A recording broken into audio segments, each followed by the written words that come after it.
Breaking news, my people. Breaking news. You no go believe wetin dey happen for your country.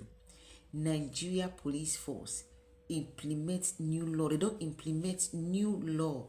Guys, just sit down and watch the video. Make e no be like say na me dey talk am. That no more will you arrest on civil wrongs. Police Act has now specifically prohibited the police from arresting any person merely on a civil wrong or a breach of contract.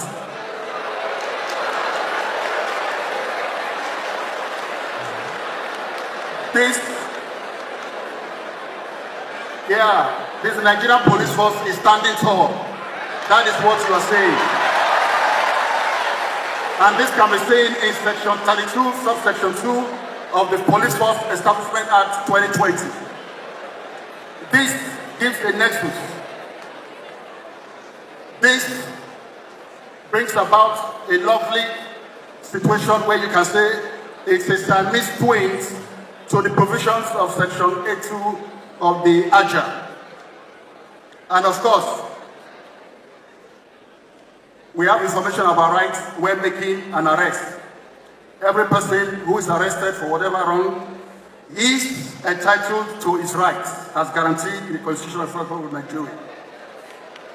Now, we also have in the Police Act, you see, this Police Act is our compass.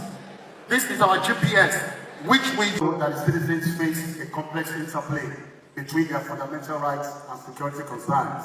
So as a nation, Nigeria, we all know, is built on the principles of democracy, justice, equality, and the guarantee of certain rights to its citizens. Of course, human rights has been called from what we know from section 33 up to section 45 of the Constitution of the Federal Republic of Nigeria. And of course, the characteristics are very clear. Consistency be rendered null and void. So the promotion and the policing, protection of human rights is at the very core of policing. We have Nigerian case laws on it. The role of the Nigerian police in the promotion and protection of human rights.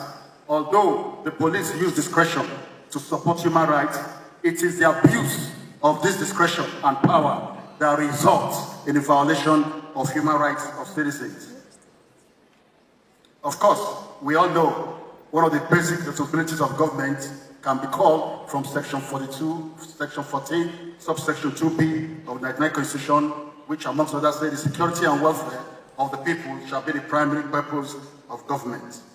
Of course, the objectives of the Nigerian police can be captured in the Police Act, Establishment Act of 2020, which, of course, as you can see, okay, it's not there. One, to provide for the police force that is more responsive to the needs of the general public and as entrenched in its operations, the values of fairness, justice, and equity.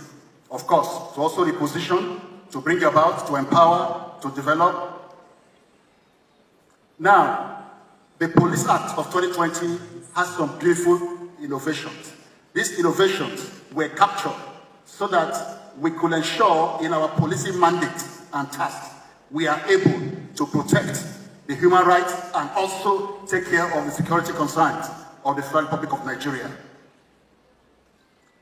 So, for once, we have a Nigerian police force that was able to capture gloriously the human rights promotion and protection, and which can be seen in section 1 and section 4, sub-A of the 2020 Act.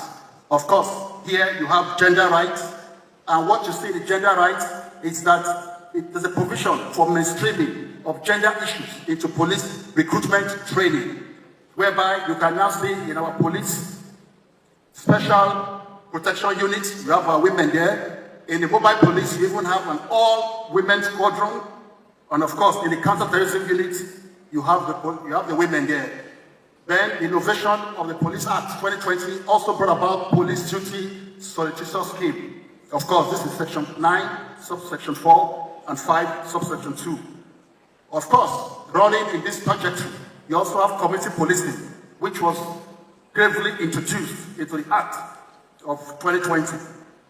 And of course, the rights of victims was equally captured, whereby it's not just prosecuting offenders, but to also make sure that the victims have a way of being compensated. This can be seen in Section 2H of the 2020 Act. Then, it's also captured that no more will you arrest on civil wrongs. Police Act has now